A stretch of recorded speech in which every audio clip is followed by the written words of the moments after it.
Welcome back. On Viewpoint today, we assess Seoul-Tokyo ties following the NATO summit, as well as trilateral talks among South Korea, Japan and the US on the sidelines of that security summit, that is. For more, I have Professor AN JUNSEONG from Yonsei University. Professor An, it's been a while. Welcome back. Thank you. I also have Professor JOHN NILSSON-WRIGHT at the University of Cambridge live on the line. Professor NILSSON-WRIGHT, it's a pleasure to have you with us. Likewise. Right, Professor An, let's start here in the studio then. President Yoon Suk-yeol and his Japanese counterpart, Fumio Kishida, did not hold a bilateral summit on the sidelines of the NATO summit itself, but both leaders have expressed commitment to improving bilateral ties. Do you suppose this shared stance itself looks to perhaps favorably reset our mutual ties?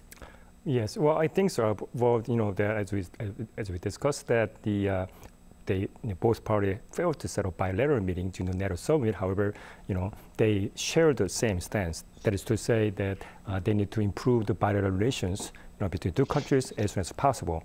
Also, on the multilateral platform, both leaders had a trilateral meeting with the U.S. government, and they agree on some regional security issues, including North Korean threat, the nuclear threat. So I think that's that on the multilateral side is progressing, and even on the bilateral side is getting started. I think that's the good point. It's kind of getting started is a good point, right? Right, so we are on favorable territory then. Professor NILSSON-WRIGHT, pundits claim a summit between President Yoon and Prime Minister Kishida was mostly hindered by political matters over in Japan. Do you agree? Partially. I mean, we have obviously an upper house election that will be taking place on July 10th in Japan. For Mr. Kishida, the Prime Minister, the support he has within his own party from Mr. Abe's faction, the former Prime Minister, with a strong component that I suppose you would say is fairly traditional on some of these issues about the past, is very important. There is a concern, I think, that if Mr. Kishida is seen to be offering too many concessions to the South Korean side, that might affect the party's prospects in the run-up to this election. So yes, politics always plays an issue, but at the same time, I think there are legitimate concerns on both sides about the way in which new administration is addressing some of these difficult issues, not least the question of forced labor, which remains a source of concern both in Japan and South Korea. And therefore, there is politics, if you like, on both sides of the issue. In South Korea, of course, President Yoon has to tread carefully to avoid making the mistakes that were often associated with past administrations when some of these sensitive bilateral issues have become embroiled in domestic politics. Right, a good point right there. Professor An, according to the presidential office here, President Yoon told his Japanese counterpart that he plans to resolve issues of bilateral concern after Japan's upper house election and pursue a future-oriented approach to bilateral ties. How feasible are these plans given the two countries' historical issues as mentioned by Professor NILSSON-WRIGHT? Yeah, actually, I agree with Professor NILSSON-WRIGHT because there's some issues very sensitive and can cause the public opposition from, not only Korea, but also the Japan side. There's a very long history. Both countries have a long history of the love and hatred, basically. So it's going to be uneasy. Well, you can expect a single, solution for solve all issues, right? But at least, well, I think that what the mission trying to solve the issues, more focusing on the future matters rather than going back to the past. But in terms of Korean-Japan relation, it's really historical matters, right? It's really history issues, and which is not easy and very political issues, right? For example, if the Yoon administration tried to make any progress in terms of bilateral negotiation with U.S. and Japanese government, he might have to come up with some kind of compromises because that, in negotiation, you have to give up some of things you think you have it, like Plan B. In doing so, he might face very strong public opposition, just like what happened in past previous administration, and they have to deal with a lot of pressure, political pressure inside Korea, not only the outside. Also, but on the same token, it might be same thing happen in Japan as well. There's an election coming up pretty soon, and then Japanese voters will talking about Tokyo issue also. They're very politically oriented as well. So it's in both administration have to deal with their internal political problems. That's the more concerning to both sides. Right, which is perhaps why Professor Nilsson, as Professor An has mentioned, in the absence of a single solution, there is talk about a two-track policy with regard to Seoul-Tokyo ties that has been proposed, through which the two sides are advised to set apart their joint regional security concerns from their differences over history. What are your thoughts regarding this proposal, this proposed dual policy, so to speak? I think it's a very sensible approach, and the South Korean Foreign Minister Park Jin, of course, has stressed the importance of this track 2 approach. It is already in effect happening. We've seen meetings between senior officials below the level of state leaders, below the level of the president and the prime minister. Defense ministers have been meeting. And we've seen, I think, an acceptance that there are so many issues to do with regional security where it's important to have this level of cooperation. Looking ahead to the G20 summit in Bali, it's my understanding that Foreign Minister Park Jin will meet with his Japanese counterpart, Foreign Minister Hayashi, and Wang Yi, the Chinese counterpart. So there are, I think, many fora in which it's possible to have this sort of constructive dialogue, but we can't isolate them entirely from the impact of history because of the role of politics. These are two liberal democratic states, and inevitably leaders have to address these concerns. It's also, I think, fair to say that the symbolic importance of a meeting between President Yoon and Prime Minister Kishida to discuss a range of issues will continue to be important. It is a gradual process, and I think, therefore, we have to accept that the pressures of domestic politics will continue to intrude. But I think at the level of politicians and civil servants, there is, I think, clear awareness that these are new opportunities to strengthen the bilateral relationship. Both countries face the common challenge of North Korea. They face the broader issue of regional security. And increasingly, as we saw at the NATO summit, both Japan and South Korea are committed to being fully paid up members of the international community and demonstrating their commitment to address a whole raft of security issues, including, of course, the crisis over Ukraine. So I'm optimistic that this track 2 approach will actually deliver constructive progress for both countries. Right. Staying with what Professor NILSSON-WRIGHT has said, Professor An, some do claim that the recent shifts in global order, including Russia's aggression, China's assertions, if you will, and North Korea's nuclear ambitions, have provided Seoul and Tokyo with fresh momentum, perhaps a fresh opportunity for dialogue to improve ties, that is. Do you share this view? Actually, I kind of disagree. Actually, it's nothing fresh between two countries. I mean, it's the century-old, maybe a million year, perhaps, because we have a long history, both countries, and very close neighbors for a long time, right? So you have a long history, and something's good or something bad memories, and the deal with about, for example, 1965 agreement, bilateral agreement between two countries, and Japanese side said that they terminate all the claim by the South Korean citizens, even the first laborers. However, from the Korean perspective, even including the Korean Supreme Court decisions, right? They say it's not really prevent individuals going for their claims, right? Individual claim, private claim, by charging by the forced labor workers, right? So that's the issue. Actually, I looked it up. It's very interesting. From legal perspective, there's a very interesting view, because that the Japanese government is arguing that they had a lump sum agreement, means that they have some fixed amount of money pay to whoever the other side, and the deal is over. Well, however, it's a legal perspective. We use that lump sum agreement in the construction contract. You're setting up something, so owner give like a fixed amount of money, and the builder would construct a house or condominium and whatever the buildings they wanted. And however, things that let's think about that some worker hired by the constructor got injured because of the illegal activity by the owner. Is that the owner is not liable for that? Well, I disagree, because that I agree with the Korean Supreme Court case, decision that it does not really preclude the individual claims against the the contract. Said the lump sum, even if it's a lump sum agreement, there's some type of rights exist.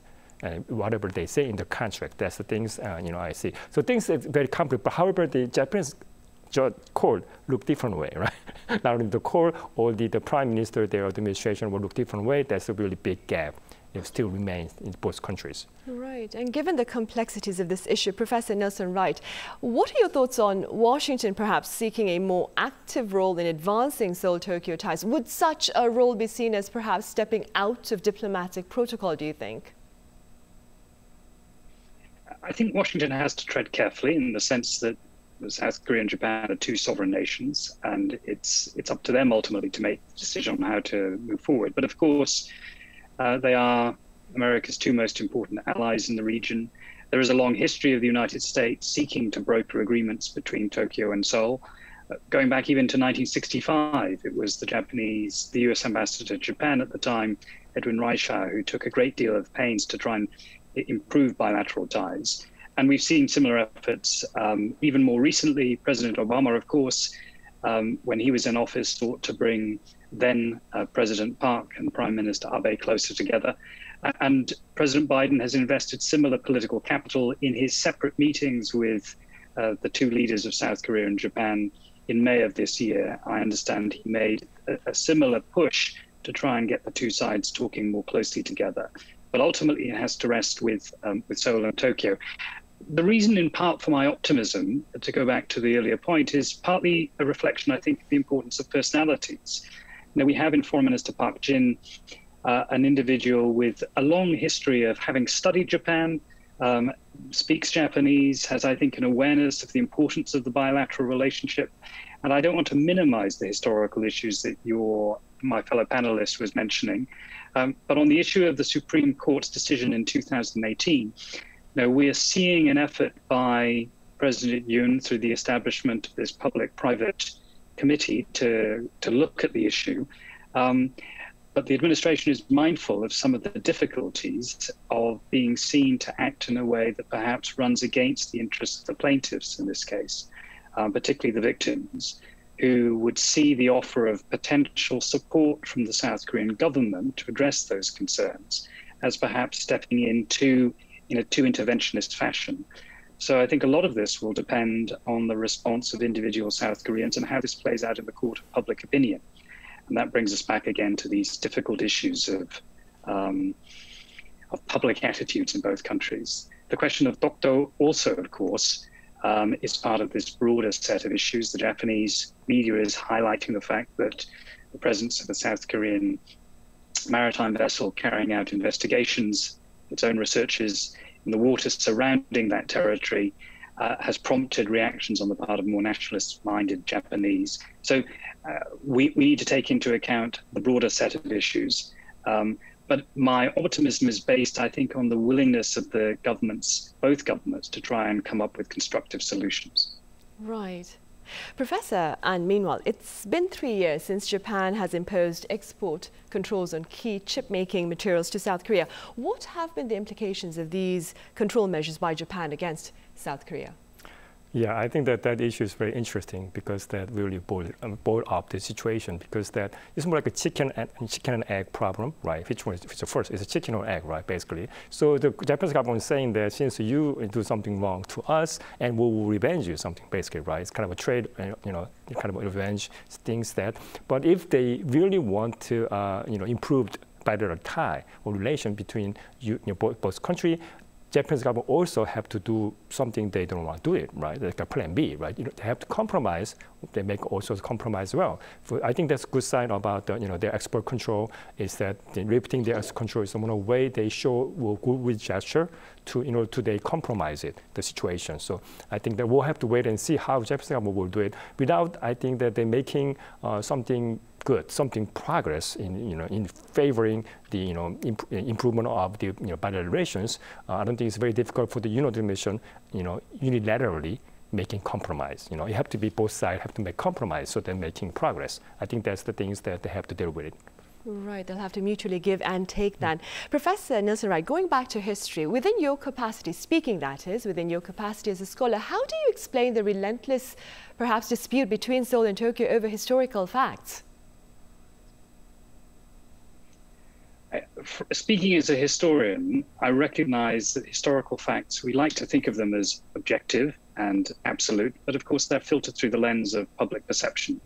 And increasingly we've seen, not just between Japan and South Korea, but in so many countries, disputes over history and about historical identity. Emotion increasingly plays, for good or ill, a more important role in shaping the way in which I think politicians respond to some of these concerns. And that's one of the reasons why this issue has been so intractable. when we think back to 2015 and the dispute over so-called comfort women, I think what was striking was how the Japanese government responded to the intervention by then President Moon, and the perception that somehow by revisiting this issue, South Korea was breaking an established agreement. The Japanese Foreign Ministry has tended to take a very strict legalistic view of the importance of honoring past agreements. But it was in the reaction to this decision that we saw, I would say, some of this emotion intruding into the way political decisions have been made. Mr. Kishida, by contrast, I think is inherently a pragmatic politician and will be looking to find ways to move beyond this, this difficult period in the bilateral relationship. I agree that there will need to be some demonstrable compromise by both sides. And I think it will take a degree of imagination on the part of all the senior officials to find language and ways of doing just that. And that's why we're seeing, I think, President Yoon focus on this private public sector commission. In July, Foreign Minister Park Jin will travel to Japan for further discussions. And with the election out of the way, I think the Japanese side, and Mr. Kishida in particular, will have much more latitude to think about some of those constructive solutions. Right. And against that backdrop then, Professor An, what are some variables perhaps that may challenge the Yoon administration's efforts to improve ties with its Japanese counterpart? Well, it's a very difficult question, or very simple answer, actually. Very difficult question, because they go back to history, right? And the really crux of the problem in the public was not only perception, in reality is that the Japanese government never, say, I'm sorry, right? They never admitted they're wrong in the past. Just unlike the German government, but they did a lot of work and they put a lot of things and they regret on. They actually published, and then they educated their young generation the wrong they have done to the other neighbors, right? But Japanese never did, and they even recently they just think they're about the textbook. About issues. They are still talking about, they do nothing wrong, even talk, not only talk the issues. I mean, there are a lot of issues they have to really saying that I'm sorry, but they never did it. I think that's really the emotional issues, not only politics, the bilateral relations. So that if maybe it's time for the Japanese government to take a different fresh approach, something really, really make the future better for the both country. They have to come with something really more using the imagination, I guess, more creative and something really impressed the Korean people, saying that they are changing, so now it's time for us to change as well. I think that's really the things they have to do with. Right. Professor NILSSON-WRIGHT, what do the two countries, that is South Korea and Japan, look to gain from an improved relationship given the current challenges to international order? Oh, well, there are obviously so many issues where the two countries stand to gain by working together. We've seen the perennial concern over North Korea, with talk of a possible seventh nuclear test. I think trilaterally, the United States, South Korea, and Japan are looking at ways to enhance cooperation. Foreign Minister Park Jin has already stressed the importance of doing more to strengthen GSOMIA, the intelligence sharing cooperation agreement between South Korea and Japan. With Japan, of course, under Mr. Kishida, committed to a review of its national security policy making. By the end of this year, we'll see a new national security statement, a new national defense program outline, big increases in defense spending. Both governments, I think, recognize the importance of a coordinated response to North Korea, but also those broader international security concerns, strengthening the rule of law, managing the relationship with an increasingly more assertive China, while at the same time not framing China in a zero-sum term. Both South Korea and Japan, of course, strong economic relations with China, both in a sense also concerned about the long-term commitment of the United States to the region. President Biden, of course, has strengthened alliance cooperation, but looking ahead to November and the midterms in Washington and potentially to 2024, with the possible election of a more transactional American president if the Republicans win the presidency. That's a long way ahead, but I think in terms of planning, both Seoul and Tokyo have to anticipate that possibility. And therefore, there are many areas where they need, and I think will increasingly look to cooperate, and not just in traditional security areas, but economic security. Both countries, of course, strong economic players, facing a global economic set of challenges, So I think the areas for cooperation are extensive, and hopefully that will be part of the discussions that frame Foreign Minister Park Jin's visit to Tokyo in July. Right. Professor An, keeping in mind what Professor Nilsson-WRIGHT has just said, Korea shares great, very strong trade ties with neighboring China. Now, given its commitment to democratic values as shared at the NATO summit, how do you suppose should the Yoon administration seek to navigate its ties, trade ties with China and its obligations to the Western world, do you think? It's a very interesting question because I looked it up on the news, recent news by the Chinese government. And kind of in the beginning, prior to the NATO summit, they kind of called that Japan and Korea as the cooperation partners, but somehow they deleted the Japanese name. So they kind of differentiated Korea and Japan. So I guess at least from that perspective, Chinese government tried to get to maintain the good working relation with Korea, relatively speaking, than Japan. So it's a very interesting view. And then I think the Chinese government also understands that situation that they have been kind of having issues, international issues, such as a Russian issue. They ally with Russia, and there's many common enemies also. Excuse me. Also, the U.S. government issues about that we had a Huawei situation before, and then U.S. government, how the U.S. government looking at the Chinese government, the market power also. So that's that. I guess that Chinese government will kind of come close, try to get close to the Korean government because they have to choose, let's say less evil, choosing the less evil from the Chinese government side. They prefer maybe before we go with the Korean government, they have to choose one between two. So, but however, in the Korean perspective, we have to deal with the situation, not only the Chinese issues, there's a Russian issue. Russia is our also neighboring country, and there's a huge market as well. There's a lot of companies, exporting there as well. So it's very, difficult question how to balance it between the, the Western country also, or not only our neighboring country as well. That's the big issues, have to deal with it. Right, it remains a daunting task then. All right, Professor An, as always, thank you very much for your time and your thoughts. And Professor Nilsson-WRIGHT over in the UK, thank you so much for being with us live at this hour. Pleasure.